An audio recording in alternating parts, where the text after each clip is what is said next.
നമുക്കപ്പോൾ ഷിനോ ജസ്റ്റ് കൂടി കോട്ടയത്ത് നിന്ന് ചേരുന്നുണ്ട്. ഷിനോ, കോട്ടയത്തെ ഏത് മണ്ഡലം എടുക്കാം? പാലയെടുക്കണോ അതോ വി എൻ വാസവന്റെ മത്സരത്തെക്കുറിച്ച് സംസാരിക്കണോ?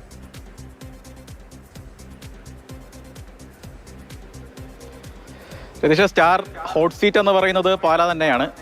കോട്ടയത്ത് നിന്ന് മാത്രമല്ല, മധ്യകേരളത്തിൽ തന്നെ ഏറ്റവും കൂടുതൽ ശ്രദ്ധ കേന്ദ്രീകരിക്കുന്ന ഒരു മണ്ഡലം പാല തന്നെയാണ്. പാല തന്നെ നമുക്ക് ആദ്യം പറഞ്ഞു തുടങ്ങാം. എന്തായാലും LDFിൻ്റെ കണക്ക് എന്ന് പറയുന്നത് കുറഞ്ഞതൊരു 3000 മുതൽ 6000 വോട്ടിന് ജോസ് കെ മാണി ഇത്തവണ വിജയിച്ച് കയറുമെന്നാണ് LDFിൻ്റെ കണക്ക് കൂട്ടൽ എന്ന് പറയുന്നത്. പല ഘടകങ്ങൾ ജോസ് കെ മാണിക്ക് ഇത്തവണ അനുകൂലമായി മാറിയിട്ടുണ്ടെന്നാണ് CPMൻ്റെ ഒക്കെ തന്നെ വിലയിരുത്തൽ. അതിലൊന്ന്, കഴിഞ്ഞ വർഷത്തെ പോലെയല്ല, ഇത്തവണ CPMും കേരള കോൺഗ്രസും ഒക്കെ തന്നെ വളരെ സജീവമായി തന്നെ പ്രചാരണ രംഗത്ത് ഉണ്ടായിരുന്നു.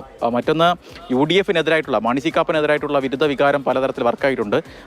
മണ്ഡലത്തിൽ വേണ്ടി ഒന്നും ചെയ്തിട്ടില്ല എന്ന തരത്തിലുള്ള പ്രചാരണം അത് വലിയ രീതിയിലുണ്ടായിരുന്നു. പ്രചാരണത്തിൽ ഉൾപ്പെടെ UDF സ്ഥാനാർത്ഥി മൂന്നാമതായിരുന്നു എന്ന തരത്തിൽ CPM വിലയിരുത്തുന്നു. അങ്ങനെ ഏതൊക്കെ തരത്തിൽ എങ്ങനെയൊക്കെ നോക്കിയാൽ പോലും വിജയിച്ച് കയറാമെന്നൊരു പ്രതീക്ഷയാണ് LDF ക്യാമ്പ് വച്ച് പുലർത്തുന്നത്. അതിനൊപ്പം തന്നെ ഏറ്റവും പ്രധാനപ്പെട്ട ഘടകമായി മാറുന്നത് ഷോൺ ജോർജിൻ്റെ വരവാണ്. കാരണം സാധാരണഗതിയിൽ പാലായിലെ തെരഞ്ഞെടുപ്പ് എന്ന് പറയുന്നത് മാണി അനുകൂലികളും മാണി വിരുദ്ധരും തമ്മിലൊരു പോരാട്ടം കൂടിയാണ്. സാധാരണ ഇത്തവണ ഈ മാണി വിരുദ്ധ വോട്ടുകളിൽ ഒരു പങ്ക് അത് ഇത്തവണ ഷോൺ ജോർജിന് അനുകൂലമായി പോൾ ചെയ്യപ്പെടും. ഒപ്പം സർക്കാർ വിരുദ്ധ വോട്ടുകളും ഇത്തവണ സ്പ്ലിറ്റായി പോകുമെന്നൊരു പ്രതീക്ഷ LDF ക്യാമ്പ് വച്ച് പുലർത്തും. അങ്ങനെ പാർട്ടി വോട്ടുകൾ സമാഹരിച്ചാൽ പോലും ഇത്തവണ ജയിച്ചു കയറാമെന്നൊരു പ്രതീക്ഷയിലാണ് ജോസ് കെ മാണിയും കൂട്ടരുമൊക്കെ തന്നെ ഉള്ളത്. മറുവശത്ത് UDF ക്യാമ്പാകട്ടെ മാണി സി കാപ്പൻ 5800 വോട്ടിന് മുകളിൽ, അത് ട്രെൻഡാണെങ്കിൽ 10,000 15,000 ഒക്കെ തന്നെ കടന്നു പോകുമെന്ന പ്രതീക്ഷയിലാണ് മാണി സി കാപ്പൻ ഉള്ളത്. വലിയ പ്രതീക്ഷ, പ്രത്യേകിച്ച് ഏറ്റവും കൂടുതൽ വോട്ടുള്ള രാമപുരം, പാലാ നഗരസഭ ഉൾപ്പെടെയുള്ള കരൂർ പഞ്ചായത്ത് ഉൾപ്പെടെയുള്ള മേഖലകളിലൊക്കെ തന്നെ വലിയ മേൽക്കൈ നേടും, വലിയ ലീഡ് നേടുമെന്നൊരു പ്രതീക്ഷയാണ് രാവിലെ സംസാരിക്കുമ്പോൾ ഉൾപ്പെടെ മാണി സി കാപ്പൻ പങ്കുവയ്ക്കുന്നത്. ഷോൺ ജോർജ് ആദ്യഘട്ടത്തിൽ പങ്കുവച്ച ഒരു 55,000 വോട്ട് എന്ന നിലയിലേക്ക് തന്നെ ഇപ്പോൾ ആ കണക്കിലൊക്കെ ഒന്നും തന്നെ പാർട്ടി വൃത്തങ്ങളൊന്നും തന്നെ പോകുന്നില്ല. പാർട്ടിയുടെ ഒരു കണക്ക് എന്ന് പറയുന്നത് ഷോണ് ഒരു 30,000-ഓളം വോട്ട് പിടിക്കാൻ കഴിയും എന്നൊരു നിലവിലാണ് നിലവിൽ ഇപ്പോൾ വിലയിരുത്തൽ എന്ന് പറയുന്നത്.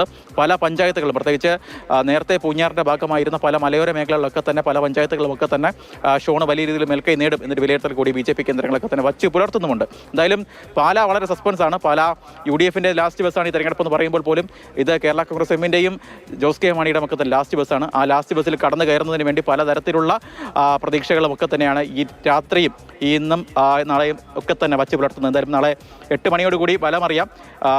ഈ കൂട്ടിയും കിഴിച്ചുമൊക്കെ തന്നെ എല്ലാ മുന്നണികളും തന്നെ തയ്യാറാണ്. പക്ഷേ ജനം എന്തായാലും ഈ കണക്കുകളൊക്കെ നമ്മൾ എടുത്തു നോക്കുമ്പോൾ BJPയുടെ വോട്ട് ചിലപ്പോൾ കൂടുന്നു, ചിലപ്പോൾ കുറയുന്നു. നിയമസഭയിൽ കൂടുന്നുണ്ട്, ലോക്സഭയിൽ വ്യത്യാസം വരുന്നുണ്ട്. അപ്പോൾ അവിടെ എന്തെങ്കിലും ഈ അങ്ങനെ മറ്റെന്തെങ്കിലും ഇക്വേഷൻസ് വർക്കൗട്ട് ചെയ്തിട്ടുണ്ടോ?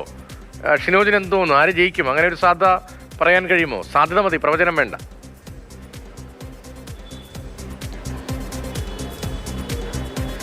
സാധ്യത ഷോൺ ജോർജിൻ്റെ മത്സരത്തിൻ്റെ ഒരു പെർഫോമൻസ് അനുസരിച്ചിരിക്കും. കാരണം ഷോണ് ഈ പറയുന്ന തരത്തിൽ ഒരു 30,000 വോട്ട് പിടിക്കുകയാണെങ്കിൽ അത് ജോസ് കെ മാണിക്ക് അനുകൂലമായി മാറാനുള്ള സാധ്യതകളുണ്ട്. കാരണം പിടിച്ചു മാറ്റുന്ന വോട്ടുകളിൽ ഒരിക്കലും CPMൻ്റെയും അതുപോലെ തന്നെ ഈ കേരള കോൺഗ്രസ് എമ്മിൻ്റെയും വോട്ടുകളെ അടിയുറച്ച ബേസ് വോട്ടുകളിലൊക്കെ തന്നെ വിള്ളൽ വീഴാൻ വളരെ സാധ്യത കുറവാണ്. മാത്രമല്ല കഴിഞ്ഞ കാലങ്ങളൊക്കെ തന്നെ 2016 തെരഞ്ഞെടുപ്പിലൊക്കെ തന്നെ 25,000-ഓളം വോട്ട് അവിടെ BJPക്ക് ഉണ്ടായിരുന്നു. എന്നാൽ കഴിഞ്ഞ തെരഞ്ഞെടുപ്പിൽ പ്രമീളദേവി മത്സരിക്കുന്ന സമയത്ത് അവിടെ ലഭിച്ച വോട്ട് എന്ന് പറയുന്നത് 10,000-ഓളം വോട്ടാണ്. ഒരു 15,000-ഓളം വോട്ടിൻ്റെ ഷിഫ്റ്റ് അവിടെ ഉണ്ടാവുകയും ആ വോട്ട് മാണി സി കാപ്പൻ അനുകൂലമായി പോൾ ചെയ്യുന്നതൊക്കെ തന്നെ നമ്മൾ കണ്ടതാണ്. അങ്ങനെ വരുമ്പോൾ ഇത്തവണ വലിയ രീതിയിൽ പ്രതീക്ഷ വെച്ചുകൊണ്ടാണ് BJP അവിടെ പ്രവർത്തനം നടത്തിയിട്ടുള്ളത്. ആ വോട്ട് കഴിഞ്ഞ തവണ സ്പ്ലിറ്റായി മാണി സി കാപ്പൻ അനുകൂലമായി പോയ BJP വോട്ടുകളിൽ ഇത്തവണ അങ്ങനെ പോകില്ല എന്ന് വിലയിരുത്തുന്ന നിരവധി പേരുണ്ട്. ഒരുപക്ഷെ അത്തരത്തിൽ വോട്ട് BJPയിലേക്ക് തന്നെ വരികയാണെങ്കിൽ അത് ഭാഗ്യമായി മാറുന്നത് ജോസ് കെ മാണിക്കാകും. എന്തായാലും അത്തരത്തിലൊരു പ്രതീക്ഷ തന്നെയാണ് CPM കേന്ദ്രങ്ങളൊക്കെ തന്നെ വച്ച് പുലർത്തുന്നത്. ജോസ് കെ മാണി നിലവിൽ 5 സിറ്റിംഗ് സീറ്റുകൾ നിലനിർത്തുന്നതിനൊപ്പം തന്നെ ജോസ് കെ മാണി വിജയിച്ച് കയറുമെന്നൊരു പ്രതീക്ഷ തന്നെയാണ് അവരെല്ലാം വച്ച് പുലർത്തുന്നത്. പക്ഷേ മാണി സി കാപ്പൻ പറയുന്നത് അങ്ങനെ ഒന്നും നടക്കില്ല. ഈ പറയുന്ന തരത്തിൽ ഈ 30,000-ലേക്ക് ഒന്നും തന്നെ ഷോണിൻ്റെ പെർഫോമൻസ് എത്തില്ല. ഒരു 20,000 മുതൽ 25,000 വോട്ടിലേക്ക് ഷോണിൻ്റെ വോട്ട് നില എത്തുകയാണെങ്കിൽ സാധാരണ ലഭിക്കുന്ന തരത്തിലുള്ള വോട്ടുകൾ നേടിയാൽ പോലും തനിക്ക് വിജയിച്ച് കയറാൻ കഴിയുമെന്നൊരു പ്രതീക്ഷയാണ് മാണി സി കാപ്പൻ UDF കേന്ദ്രങ്ങളൊക്കെ തന്നെ വച്ച് പുലർത്തുന്നത്. ഏറ്റുമാനൂരിന്റെ കാര്യം കൂടി ഒന്ന് പറഞ്ഞു പോകാം. ഏറ്റുമാനൂരും വിചാരിക്കുന്നത് പോലെയല്ല, ടൈറ്റ് മത്സരം. അല്ല, നമ്മൾ പ്രത്യേകിച്ച് ഇപ്പോൾ വി എൻ വാസവന്റെ കാര്യം എന്തെന്നുള്ളത് വളരെ പ്രധാനമാണല്ലോ. ഇപ്പോൾ ഭരണത്തിലേക്ക് വരികയാണെങ്കിൽ എല്ലാവരും പ്രധാനപ്പെട്ട പദവികളിലേക്ക് എത്തും, അതവിടെ നിൽക്കട്ടെ. പ്രതിപക്ഷത്താണെങ്കിൽ ആര് പ്രതിപക്ഷതാവുന്നൊരു ചർച്ച കൂടി ഉണ്ടല്ലോ. അങ്ങനെയെങ്കിൽ വി എൻ വാസവൻ അദ്ദേഹത്തിന്റെ പാർട്ടിയിലെ സീനിയോറിറ്റി കൊണ്ട് മാത്രമല്ല മധ്യകേരളത്തിന്റെ രാഷ്ട്രീയ സാഹചര്യം, മറ്റ് പലവിധ ഇക്വേഷൻസ് അതുകൂടി പ്രധാനമാണ്. അങ്ങനെയൊക്കെ വരുമ്പോൾ വി എൻ വാസവന് വലിയ സാധ്യതകളാണ്.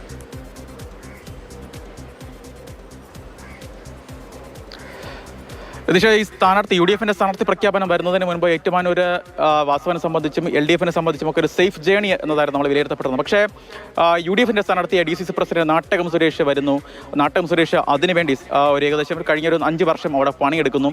അത്തരത്തിലുള്ള പല ഘടകങ്ങളും ഇത്തവണ ഏതൊക്കെ തരത്തിലാണ് വർക്കാവുന്നത് ഏറ്റവും പ്രധാനപ്പെട്ട കാര്യമാണ്. എന്തായാലും 2 SNDP സ്ഥാനാർത്ഥികളാണ്, വിഭാഗത്തിലുള്ള സ്ഥാനാർത്ഥികളാണ്. പ്രത്യേകിച്ച് അങ്ങനെ വരുമ്പോൾ തിരുവാർപ്പ്, കുമരകം, ഐമനം ഉൾപ്പെടെയുള്ള പഞ്ചായത്തുകളൊക്കെ തന്നെ അത്തരത്തിലുള്ള ഈ വോട്ടുകൾ പലതരത്തിലുള്ള ഇക്വേഷനൊക്കെ തന്നെ മാറാനുള്ള സാധ്യതയുണ്ട്. കഴിഞ്ഞ തവണയൊക്കെ വാസവന് അനുകൂലമായി പോൾ ചെയ്യപ്പെട്ട SNDP വോട്ടുകൾ പോലും സ്പ്ലിറ്റ് ഉണ്ടാക്കാൻ നാട്ടകം സുരേഷിന് കഴിഞ്ഞിട്ടുണ്ട് എന്നാണ് ഏറ്റവും പ്രധാനപ്പെട്ട വിലയിരുത്തൽ. മാത്രമല്ല പലതരത്തിലുള്ള പാർട്ടിക്കകത്തെ പ്രശ്നങ്ങളൊക്കെ തന്നെ VN വാസവന് തിരിച്ചടിയായിട്ട് മാറിയിട്ടുണ്ട് എന്ന് പാർട്ടിയുടെ ഒരു ഭാഗം തന്നെ കരുതുന്നുണ്ട്.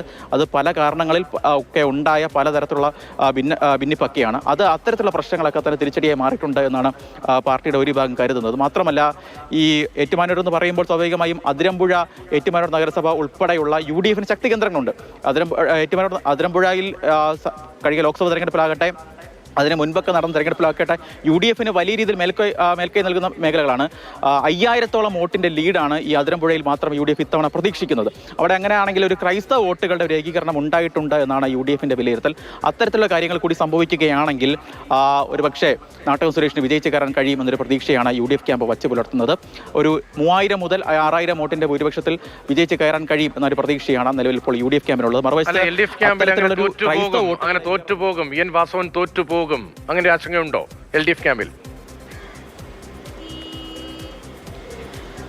അങ്ങനെ തീർത്തും ഉറപ്പിച്ച് വിജയിക്കും എന്ന് പറയാനുള്ള അവസ്ഥ നിലവിൽ ഇപ്പോൾ LDF ക്യാമ്പിൽ ഇല്ല. അത് ഏറ്റവും പ്രധാനപ്പെട്ട കാര്യമാണ്. കാരണം അവർ ഉറപ്പിച്ച് പറയുന്ന, അതായത് എന്ത് വില കൊടുത്താലും ജയിച്ചു കയറുന്ന മണ്ഡലം എന്ന് ഉറപ്പിക്കുന്ന 2 മണ്ഡലങ്ങൾ മാത്രമേ കോട്ടയം ജില്ലയിലുള്ളൂ. അത് ഒന്ന് വൈക്കവും മറ്റൊന്ന് കാഞ്ഞിരപ്പള്ളിയുമാണ്. ഏറ്റുമാനൂരിൽ കടുത്ത മത്സരം നടന്നിട്ടുണ്ട് എന്ന് CPM കേന്ദ്രങ്ങൾ പോലും സമ്മതിക്കുന്നുമുണ്ട്. അതിൽ നാട്ടകം സുരേഷിന്റെ സ്ഥാനാർത്ഥിത്വം ഒരു പ്രധാനപ്പെട്ട ഘടകമാണ്. DCC പ്രസിഡന്റ് തന്നെ നേരിട്ട് മത്സരിക്കുന്നു എന്ന് പറയുമ്പോൾ തന്നെ സ്വാഭാവികമായും അവിടെ ജനങ്ങൾക്ക് പ്രത്യേകിച്ച് അവിടെ വർക്ക് ചെയ്തു എന്നത് വളരെ പ്രധാനമായി മാറുന്നു എന്താണ് ഷിനോജ് റിപ്പോർട്ട് ചെയ്യുന്നത്. അങ്ങനെയെങ്കിൽ മധ്യകേരളത്തിൽ എന്ത് സംഭവിക്കുന്നു, കോട്ടയത്ത്, ഇടുക്കിയിൽ, പത്തനംതിട്ടയിലൊക്കെ എന്ത് സംഭവിക്കുന്നത് വളരെ പ്രധാനമായി മാറും. ആര് ഭരണത്തിൽ എത്തുമെന്നതും ട്രെൻഡിൽ അത് വളരെ കൃത്യമായി പ്രതിഫലിക്കുന്ന ഒന്നായി മാറും എന്ന കാര്യത്തിൽ സംശയമില്ല.